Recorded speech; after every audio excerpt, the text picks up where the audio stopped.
Okay, it looks like we're live here. No problems with the camera, it looks like. So, and yeah, we got audio, so everything should be going here good. So, this is a live Q&A where you can ask any questions you have about posture or chronic pain. And I'll also be going over some various things about postural therapy if there aren't any questions in the chat. And that's it. So what's one of the first things I wanted to cover is about one of the reasons why postural therapy works so well. Now, in postural therapy, we have a few kind of tenets, and one of those is that muscles are what move bones. Obviously, lots of people talk about uh, why why joint dysfunctions happen, and without musculature, the bones just don't do anything, right?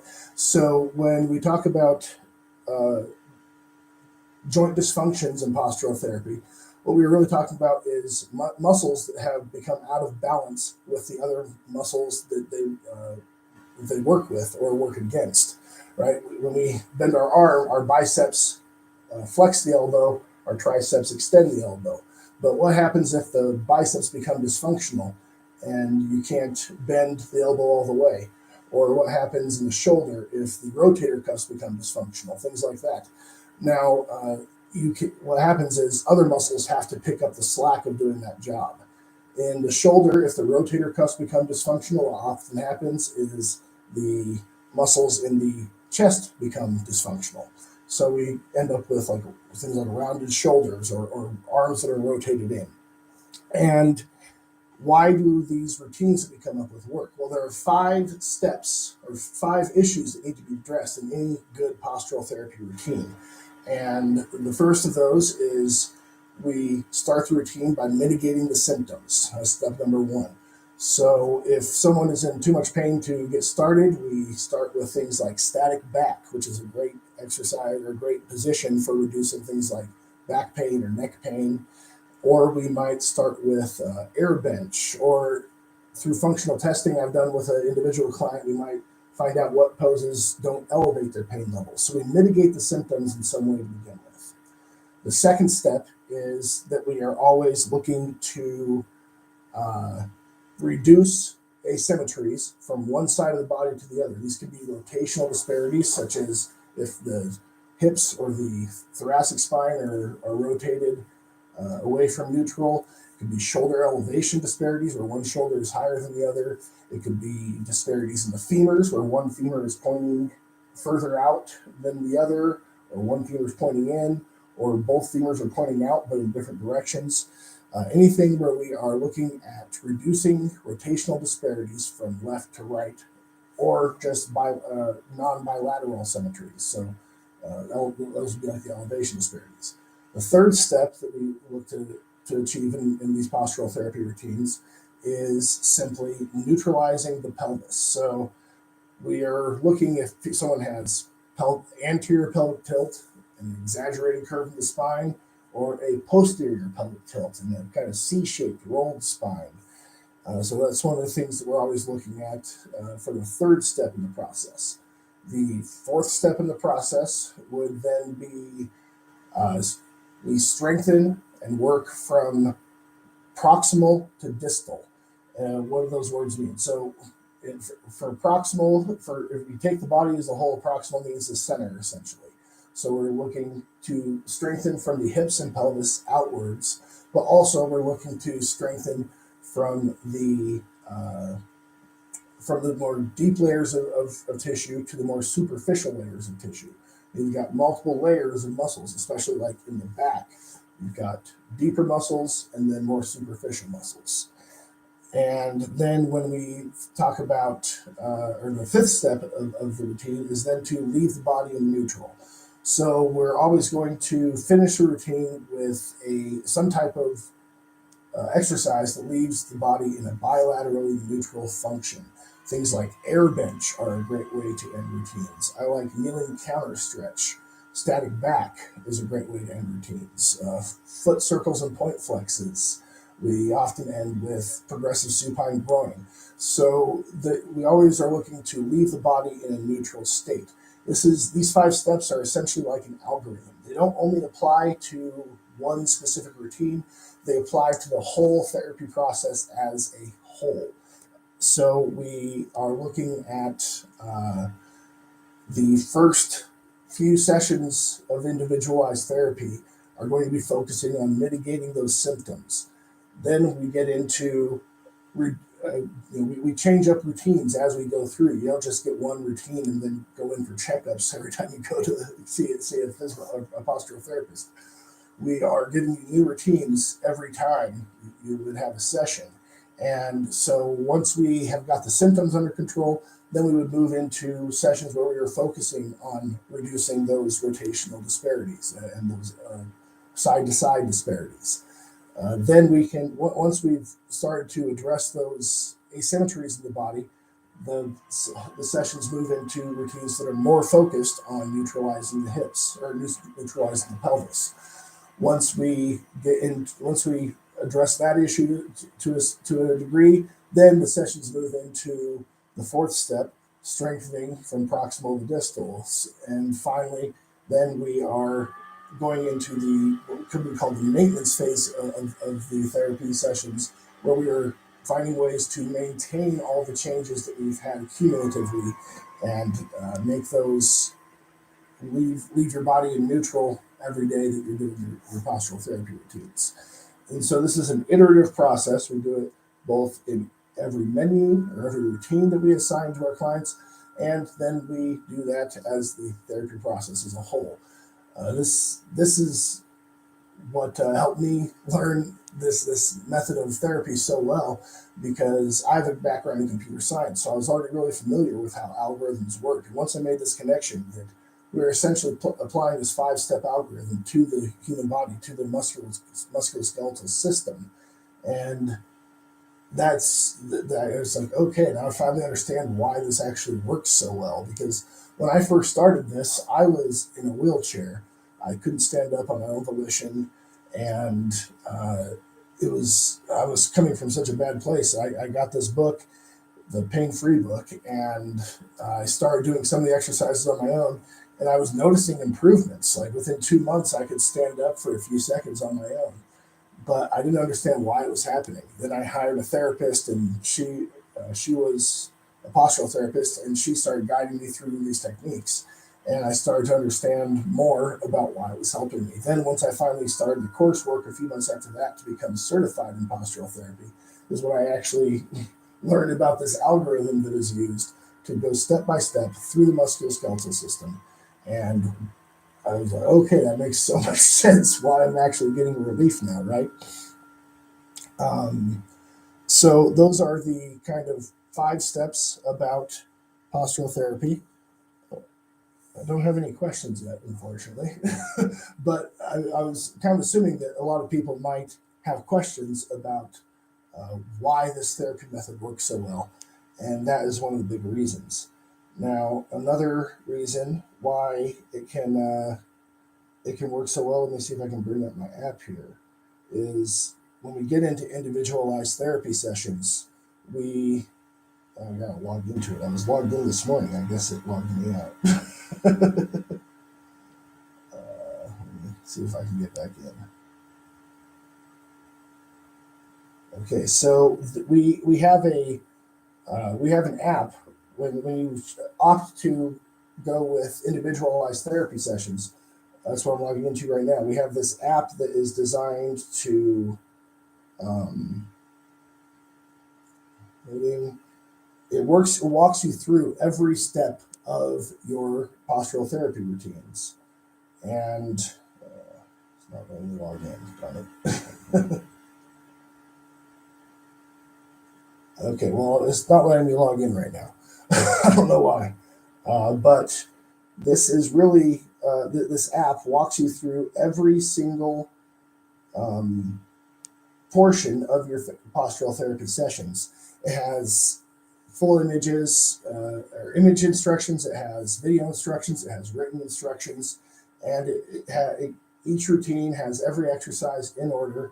And then every exercise has a counter. So whether it's a timed exercise like a stretch, or whether it's a exercise where you're doing repetitions, it walks you through all those things. And so that really helps people stay more consistent with their routines because they've got everything right on their smartphone where they can just hit go and it walks you through the entire routine every time. If you forget some of the finer points of working on one of the routines, then it takes you into those instructions, like again, full written instructions, video instructions, and images to help you along. So between those two things, that is really how postural therapy can be so effective. Because I know before I found postural therapy when I was in my wheelchair, I was going to physical therapists and I get these printouts, and every day I'm going through these like weird pictures, like printed out pictures and printed instructions. But when I got the app, that really made it a lot easier for me to go through all these portions. So that is one of the reasons why I really love working with clients on an individual basis, because it is so rewarding to see when they do start seeing those improvements over time and going through those 5 steps. So if you're just joining in, we were talking about why postural therapy can be so effective. I see there are a few more people on here now. So feel free to ask questions in the live chat here. I can see them. I see there's a few people on here. So if you have any questions, put them on there. I'm going to keep on talking about other stuff for a while until I see some questions. Reviewing those 5 steps I talked about at the beginning, because there are a few people who have come back on. The first step in the postural therapy routine is to mitigate symptoms. The second step is to reduce asymmetries from one side of the body to the other, rotational asymmetries, elevation disparities, things like that. The third step is neutralizing the pelvis. So we're reducing either anterior pelvic tilt or posterior pelvic tilt, or even rotation of the pelvis or elevation disparities in the pelvis. Then we are working on strengthening from the hips and pelvis out to the extremities, and also from deep layers of tissue to the more superficial layers of tissue. After that, we are always leaving the body in neutral. So I'm going to come up with a postural therapy routine on the fly here.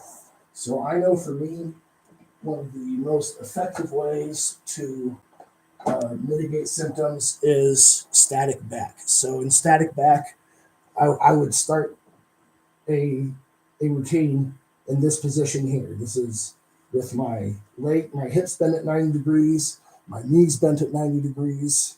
I'm kind of out of frame there, aren't I? Move this down a little bit. And it's just this position here.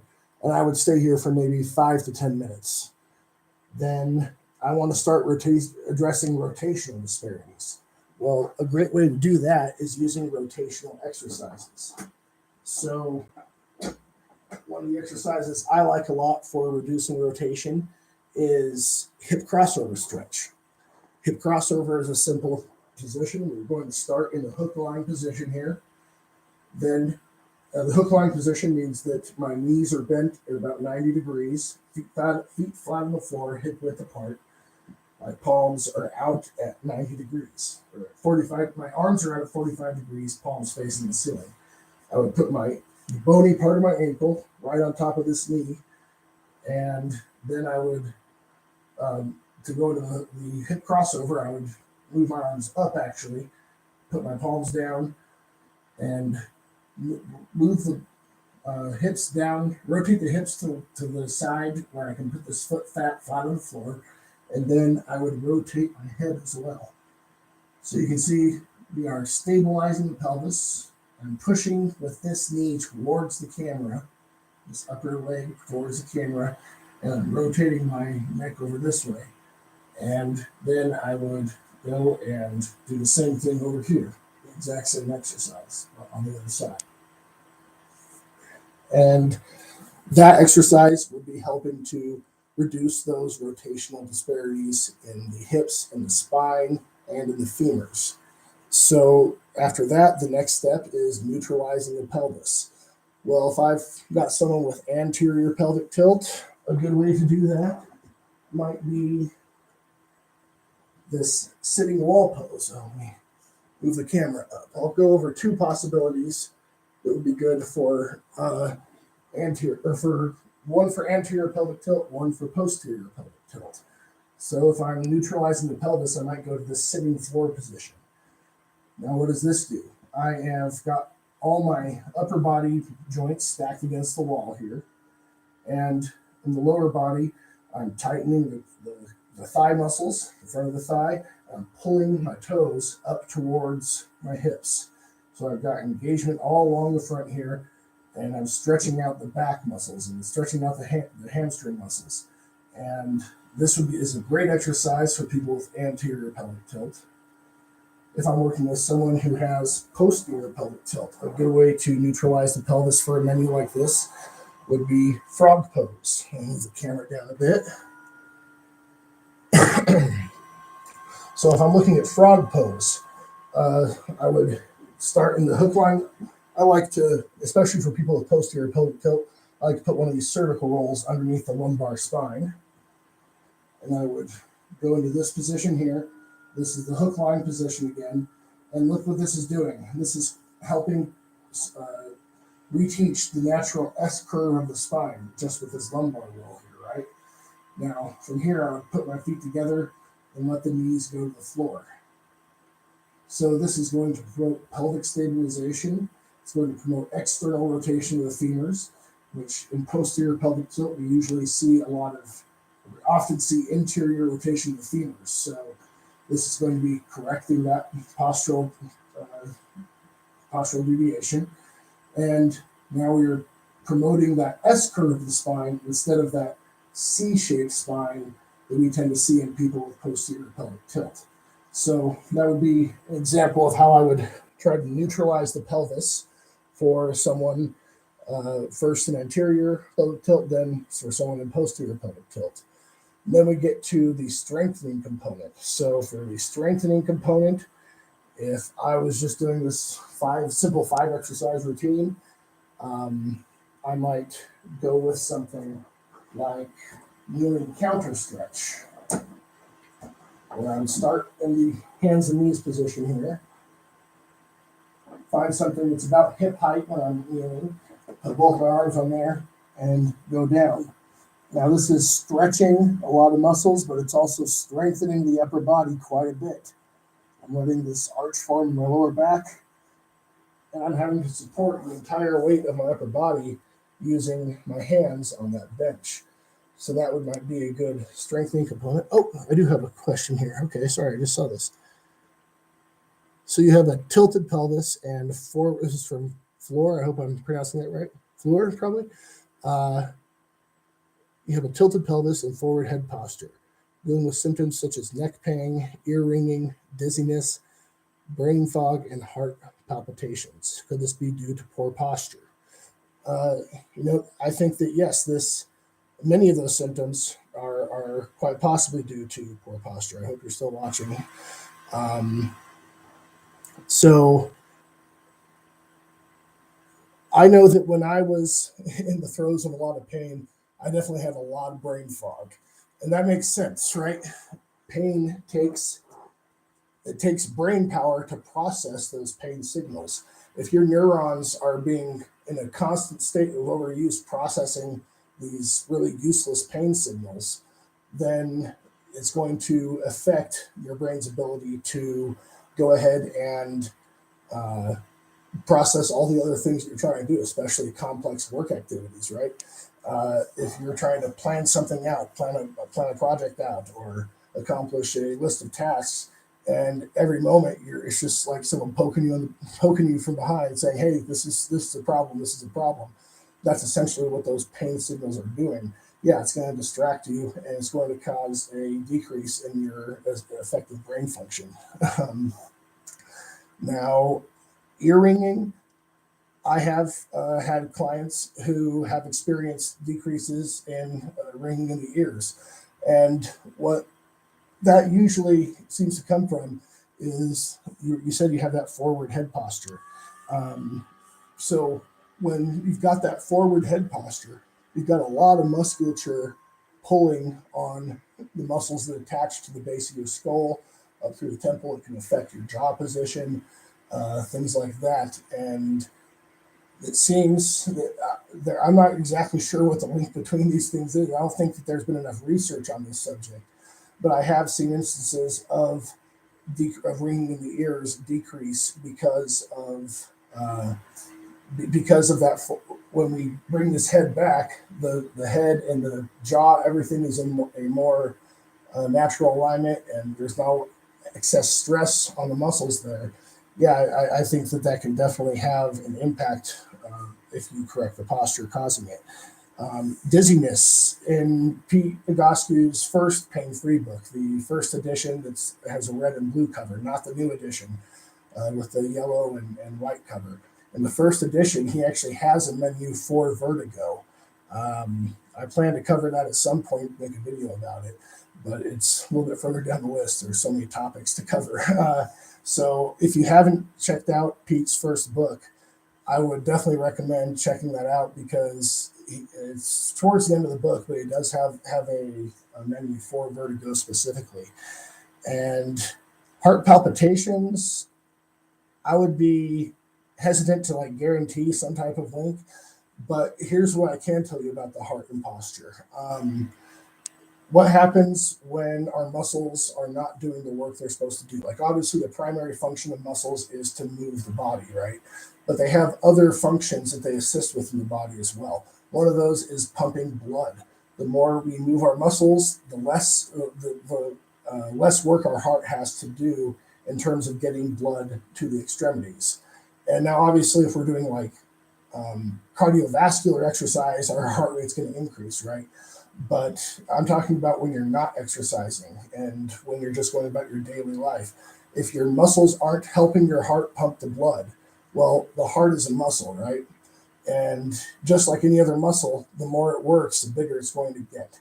So this can certainly lead to problems like enlarged hearts, and enlarged hearts do obviously come with several risk factors down the road for cardiovascular problems.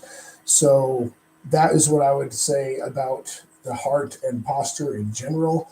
I would definitely suggest talking to doctors more about the heart palpitations, because I know that there's lots of other things going on that could potentially be issues with those heart palpitations as well. But I would say that doing postural therapy in conjunction with seeing your doctors about that is obviously worth a try. I would still recommend giving it a shot. Can you tell me if your pelvis is tilted in a posterior or anterior fashion? Because those are, while a lot of exercises can work for both anterior and posterior, we obviously have specific exercises that focus more on anterior pelvic tilt, and then other exercises that focus on posterior pelvic tilt. Those are two different problems. So with anterior pelvic tilt, where that would be if your pelvis is tilted this way and you've got that accentuated curve in the lower back, anterior pelvic tilt is usually due to tight hip flexors. So if I'm going to move the camera up so you can see this a little better. If I'm standing and my pelvis, let me tuck in my shirt so you can see my pelvis a little better. If I'm talking about anterior pelvic tilt like this, well, what does that do? That really is the hips stuck in flexion, because the angle between my pelvis and my thighs has decreased, right? That is hip flexion. So anterior pelvic tilt is hip flexion. And conversely, posterior pelvic tilt are hips stuck in extension. So what does that look like? If we've got posterior pelvic tilt, this type of posture here, well, often these muscles back here, the hip extenders, are going to be, okay, so you've got a pelvic height. a pelvic hike rather. So one side of the pelvis is higher than the other, like this. Well, I mean, just trying to imitate it, what happens to my body, right? Let's take a look at that. If I've got one side of the pelvis higher than the other, that usually means that you're going to be having weight distribution issues as well, right? So a weight distribution issue would be that most often we're going to see the side of the pelvis that's hiked higher is going to be the side where we're not putting as much weight. And look what happens to my upper body. In order to maintain my weight distribution left to right, I have to curve my lumbar spine, curve my thoracic spine. I wouldn't be surprised if you have some scoliosis going on there as well. One exercise that I would definitely recommend for pelvic hikes is static extension. I've got a full video on this. You'll start in a hands and knees position here, like you're about to do cats and dogs, but I'm going to move my hands one hand length forward. I'm going to move my hips forward. See that difference there? I'm going to really let that, I'm going to really let the arch of my lower spine be exaggerated. I'm going to let my upper spine droop so my shoulder blades come together. And that would be a great starting position. You would hold this typically for 30 seconds to a minute at a shot. You'd want to be doing other exercises as well, but this would be an exercise I would use to target this. And once you get more comfortable with this position, I would go down to the knees like this, or go down to the elbows rather, and maintain that same position. Let the lower spine droop, let the thoracic spine drop, bring the shoulder blades together. And furthermore, all my yoga blocks are in the other room. I'll just use this guy right here. You could also use something like a cushion, anything like this to put between your ankles and go into that static extension position. So I put that between my ankles, go here, and then drop down to the elbows and squeeze a yoga block or a cushion, anything between your ankles. And this is going to help with what's going on in the hips that is contributing to that pelvic hike. We're going into ankle adduction here, ankles being forced together, and you'll feel this work, a lot of it happening up in the hips once you hold that position for a minute or so. And that would really be an exercise that I would recommend for someone with a pelvic hike like you're talking about. Now, obviously, there's a lot more we can do.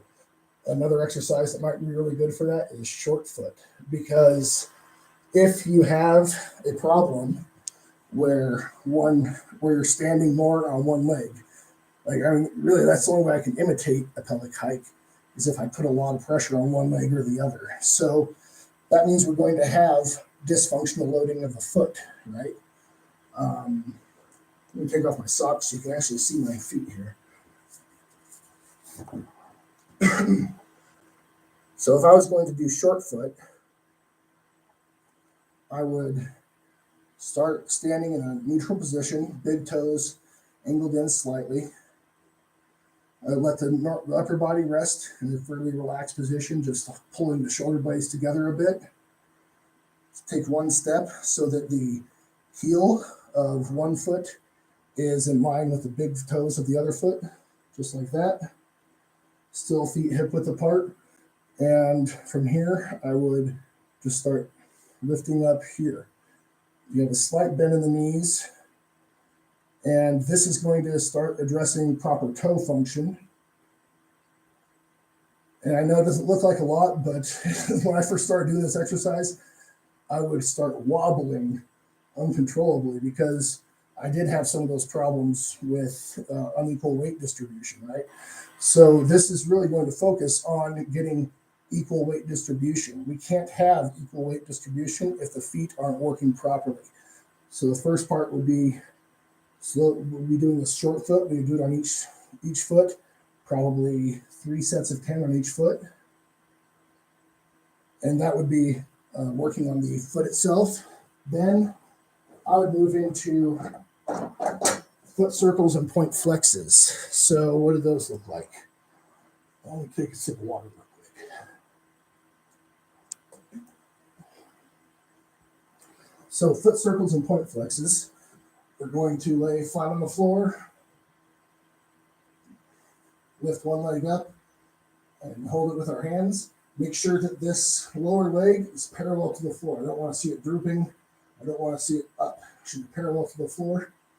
And then we just rotate slowly for the foot circles, 2 seconds per repetition.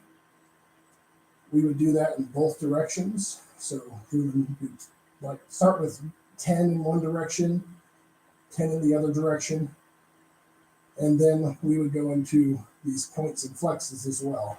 So now we're addressing things happening between the ankles and the hips. And I would do that obviously on both legs. I would do 10 in one direction here. And actually, let me talk about this leg real quick now you can see this leg. Notice I'm not just letting it droop and relax. I've got these thigh muscles contracted. I'm pulling the feet up towards my head. And I'm doing the foot circles here. I would do 10 in one direction here.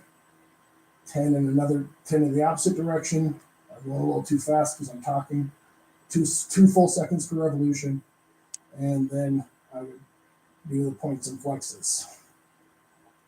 And I would really say that if I was dealing with someone with pelvic hike, those would definitely be some exercises that I'd be looking at and seeing how they start affecting that weight distribution in the body.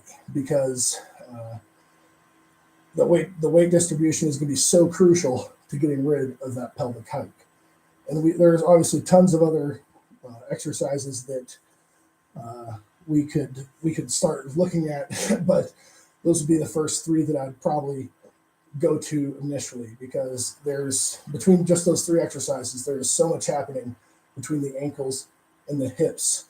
Additionally, if I were to go deeper in this, I'd start looking at what's happening in the upper body as a result of that pelvic hike. Remember when I stood up and imitated it, I started seeing more of those, you start seeing the curvature in the spine and things like that. That's probably leading to elevation disparities.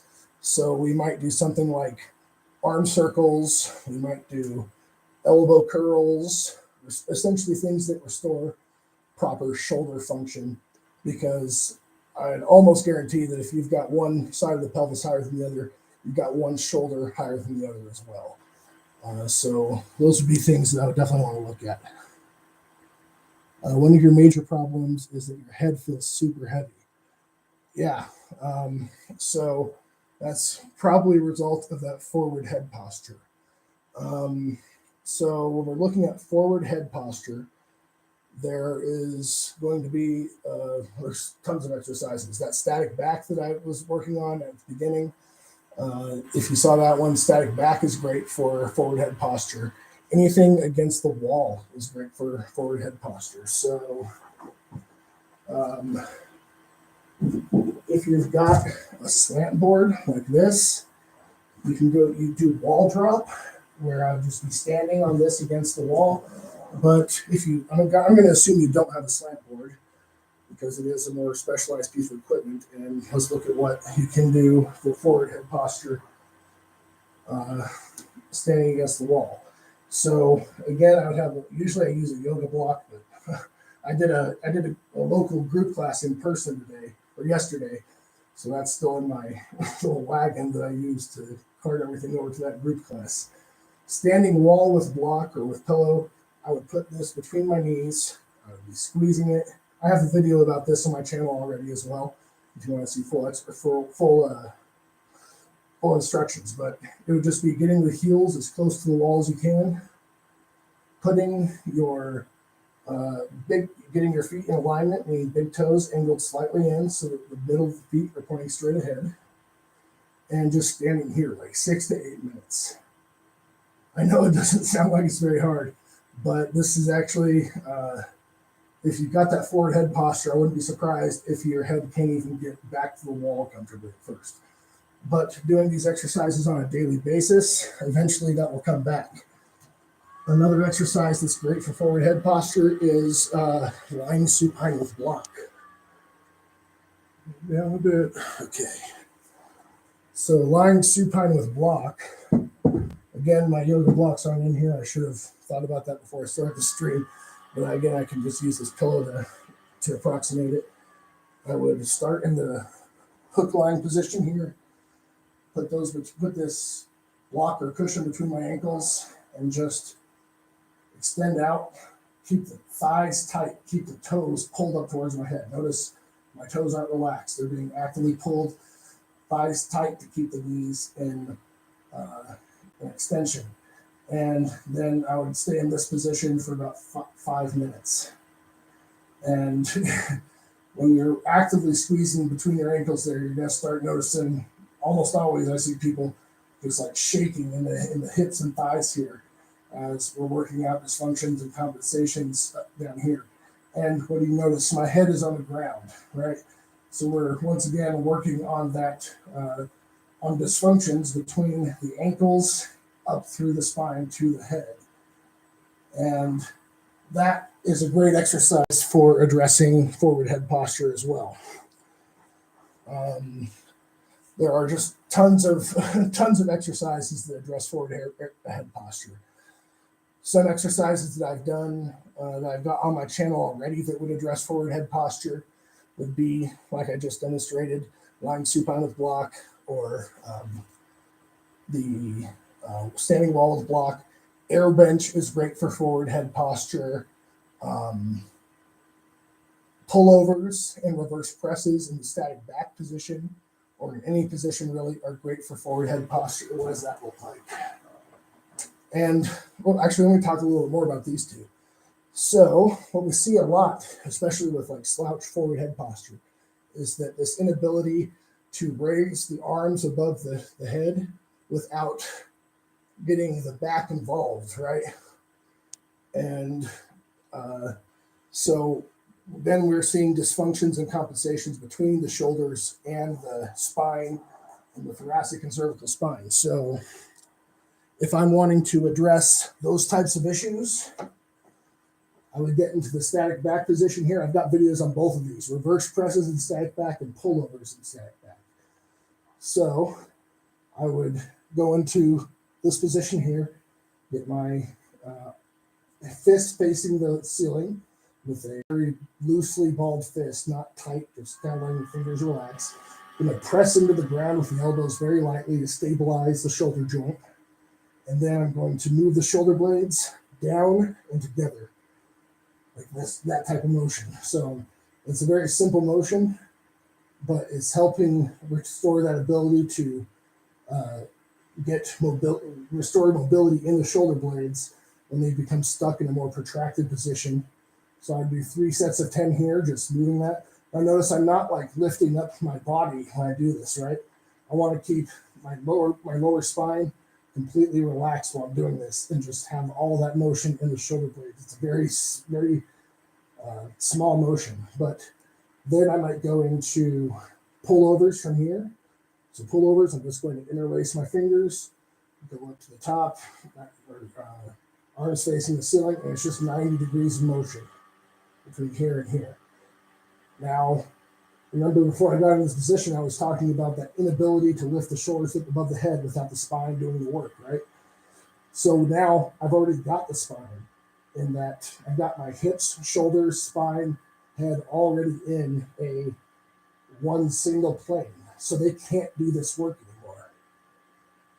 So that's decreasing those compensations, eliminating those compensations in the spine for this type of movement of lifting the arms above the head. And that's a powerful way to get rid of those problems. See, Madalena says she has very similar issues. Thanks for addressing them. Massages and chiropractics cause more harm than good. My neck contractions are spreading to the front and shoulders. Hoping Camito works. Yeah, that is a common theme. So what I get asked often, what is the difference between postural therapy and chiropractic work? we're coming at the same problem from two different angles. Chiropractors are looking at, they see a bone out of position and they push it back into position. Postural therapists like myself see a bone out of position and say, well, why is that bone out of position? The bone didn't move itself. The very first thing I said in this live stream was that muscles are the only things that can move bones, right? So we look at, well, what's wrong with the musculature and what's dysfunctional about that musculature that can help bring it back into, that can help bring them back into the proper position. And so obviously it's not a quick fix. Like with chiropractic is like, you go in, they put it on a table, they push the bones back into place. Here, it might take several weeks, several months of daily work and consistent work to retrain the musculature to put those bones back in the right place. But once you do, and as long as you keep up with the maintenance work, the bones stay there because now the joints are stable. The muscles don't want to go out of place. Now they want to stay in the right place because the muscles are telling them to be in the right place. And that's really the big difference between chiropractic and postural therapy. So what other videos have I filmed that would be good for forward head posture? That kneeling counter stretch that I demonstrated earlier, that's great for forward head posture. The frog pose is great for forward head posture. That short foot is good. A lot of these exercises have been focusing on that. One thing I might recommend you getting, if you're also, this is going to help address that pelvic hike, the difference. Cervical hernia. I'm sorry to hear that, Madalena. Yeah, that's not fun to experience. So why might that have happened? Well, in postural therapy, herniated discs are, I consider them a feature of the spine. I know that sounds like a weird thing to say, but the herniated discs are doing that because the spine is out of place, and it's an effort to protect the spine in a roundabout way. But the good news is that herniated discs can be put back into place once we tell the muscles to put the bone back into place. That herniated disc is going to want to go back into place as well. It's trying to do what it can to help the spine not lose its integrity. And when we tell the muscles to put those vertebrae back in the right place, well, a herniated disc might often be, the muscles, the bones of the spine have become like, they've gone out like this in some direction. The disc pops out the side. And because there's not enough space between this side of the vertebrae, right? Well, what if we train them to go back up? We've just opened up this space on the other side, allowing space for that disc to move back into the proper place. But back to what I was saying, another exercise that is great for forward head posture, pelvic disparities, like those pelvic height elevation disparities, and obviously tight hip flexors. What we're doing here, this is a groin stretch. So let's see. We have a pedal here that I would put my foot in. Put this over here. I'm not sure if you guys have seen an Egoscue tower before. I do have a full video about this. And in that video, I cover how you can do this stretch with just a step ladder you probably have around your house. But here, I would a little more closer to go into the progressive supine groin. I would start. You see my leg here is at 90 degrees at the knee, and I would start at the top of the tower here. And this is the beginning of stretching out that hip flexor. And I would wait until I feel the arch in my lower spine start to get flatter on the ground. That means that the psoas muscle, the primary hip flexor, has begun to stretch. And I would progressively move down one level at a time, allowing a slightly deeper stretch to that psoas muscle all the way down until I get to the bottom rung of this tower. And what does that do? So when our hip flexors get out of whack, when they become dysfunctional, too tight, or too weak, the psoas muscle is the only muscle that reaches through the pelvis and connects the upper body to the lower body. Only muscle in the body that does that. So when it becomes compromised, we start to see big problems between the rest of the body. So if we've got that anterior tilt and the tight hip flexors, and well, we are often going to see a forward head position or head tilting with that type of dysfunction. So addressing the tower or using the tower to address the problems in the hip flexors can often will affect that forward head posture. Again, I'm lying on the ground, so I'm decreasing compensations in the upper body while I'm addressing the dysfunction in the hip flexors. And so I would definitely recommend checking out that video. It's a bit of a longer one because I go into extensive detail about how to do it properly, and I cover how to do it with just a step ladder that you probably have around your house. And that's a great way to get those hip flexors back into balance. So when correcting posture, is it possible for symptoms to get worse before they get better? Unfortunately, I don't know that I'd necessarily say worse, but they definitely can change a lot. And you might experience some new symptoms.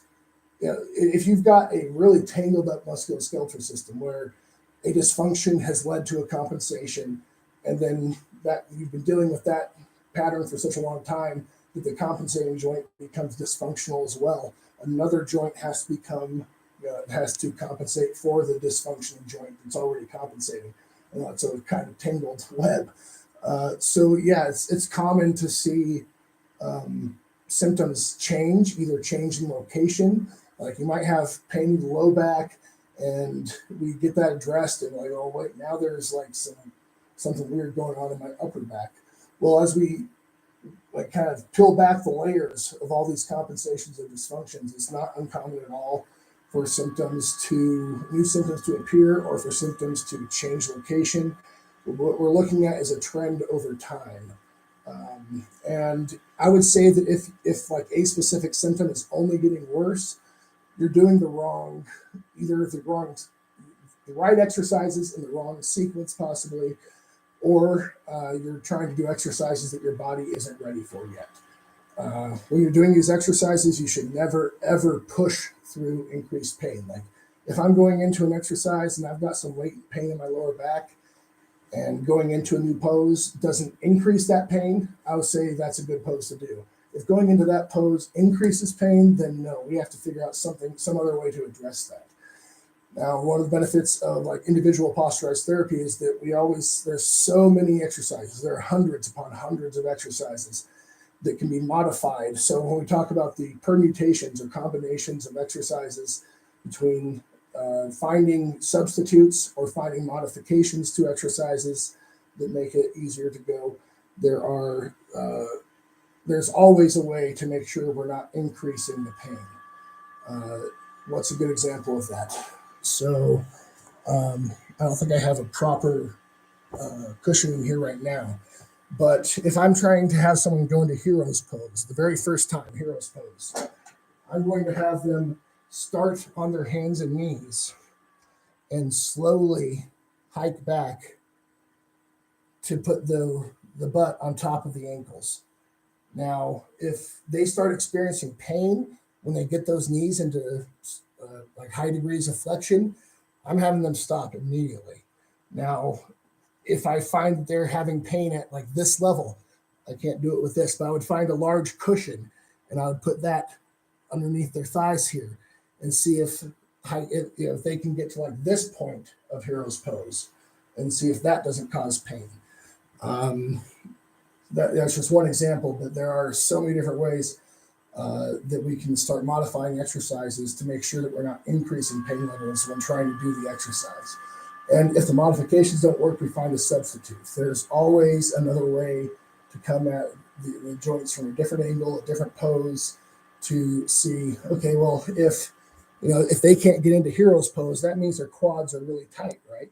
So I might go and have them do standing quad stretch to stretch out their quads.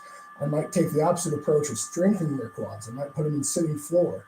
I might put them in assisted runner stretch. I might have them go into static back and start working on the hip abductors and adductors, trying to see if there might be some compensations going on between the quads and the hip abductors and adductors. So that comes into a lot of functional testing and finding out, okay, why is that causing pain? And what other poses don't cause pain? And how can we start to move them in the direction of that exercise they can't do? If I find out they can't do hero's pose, that's immediately going to be something that I mark down as a therapy goal, meaning that, okay, I need to start formulating menus in ways that are going to open up their ability to get into that pose eventually. And once they get into that pose, we know that we're moving in the right direction, right? Or week after week, if initially they can only get this far into the pose, the next week they can get this far, the week after that they can get this far. It's a progressive thing. So I'd be testing that on a regular basis to see if those symptoms are improving or that range of motion is improving. So that would be a way to address why things might be hurting. So I would definitely say that if your symptoms are getting worse, you need to reformulate your therapy. You need to start trying to figure out why that symptom is getting worse. Symptoms changing is a good thing. If we're affecting change, that's great. We don't want to see increased pain levels. Cracking sounds, etc.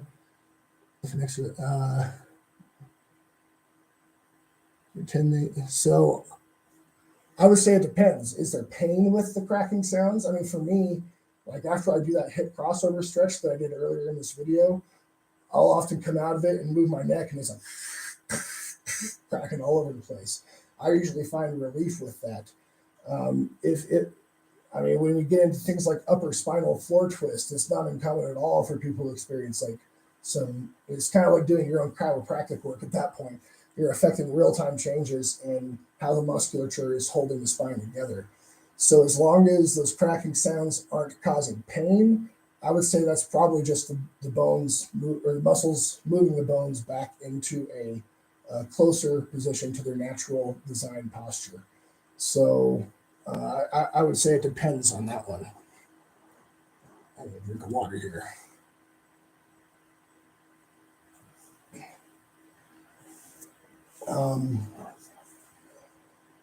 Let's see, what else do I want to talk about? So addressing that, the symptomatic part of the issue.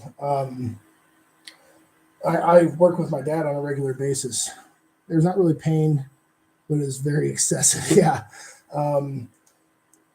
So if you're coming from that pelvic hike you're talking about, I wouldn't be surprised if you've got that severe kind of sway in the spine from one side of the pelvis being higher than the other. Would those do those cracking sounds in your neck often come with rotational exercises? I would not be surprised if they're coming with a lot of rotational exercises, because as when we have that forward posture and scoliosis type things going on in the lower spine, there's so much varying tension all the way up and down the spinal column. Excuse me. That I really wouldn't be surprised if that becomes an issue of just those muscles having to pull back. Now, if it doesn't start to decrease over time. And if really, if you're not seeing visible changes in your head posture over time, I would start to wonder, okay, well, why are we seeing these signs that the muscles are pulling the bones more into the proper position, but why are we not seeing the actual visible changes in that head position? That would be an indication to me that I need to change my tactics with the routines that I have in place to try to address why I'm not seeing that visible change in the posture. Because uh, if that if we're not seeing that change, obviously we're not doing it right. So that would be really my two litmus tests. Does the cracking hurt, and are we seeing good effects over time? That would be my basic thing there. Um, so with the symptomatic thing, I work with my dad a lot, and he has problems with cracking in his hips when he's walking. And I had him doing the tower, but I tried putting him in the tower, and he would start at the top rung.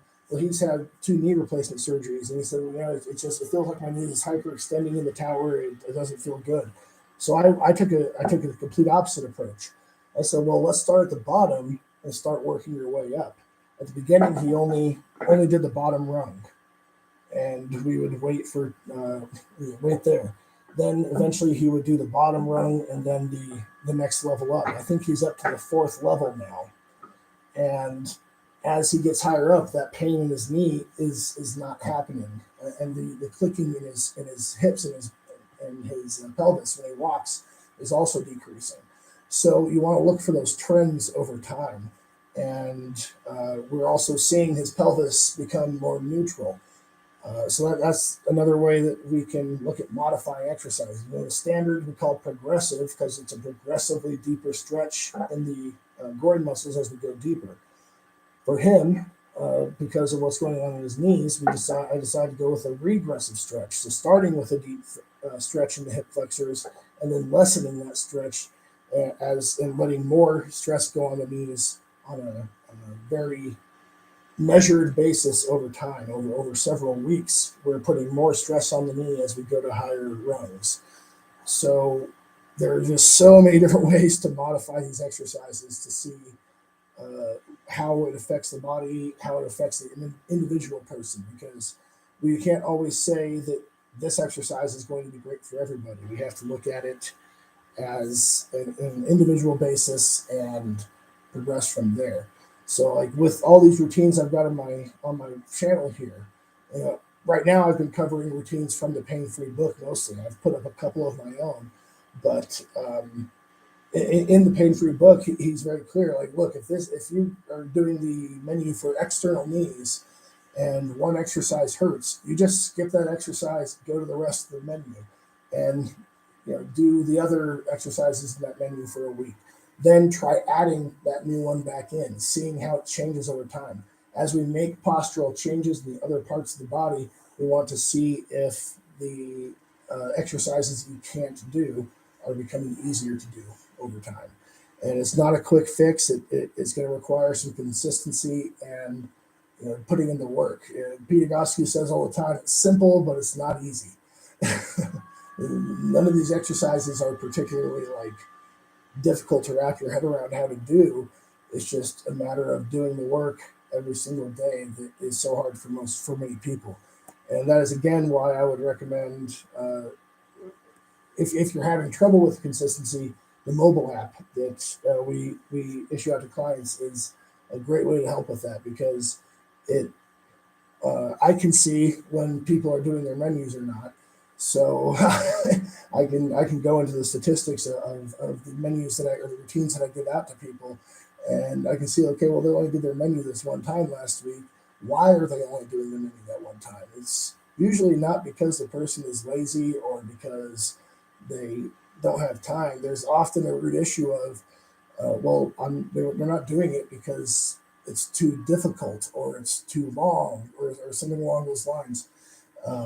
If they're paying me for services, they want to get as much out of it as they can. So the onus also falls on me to keep on top of how often people are doing their menus talking with them, starting that conversation of, okay, what can I do to make it easier to do your menus? What if we do one short menu in the morning, one short menu at night?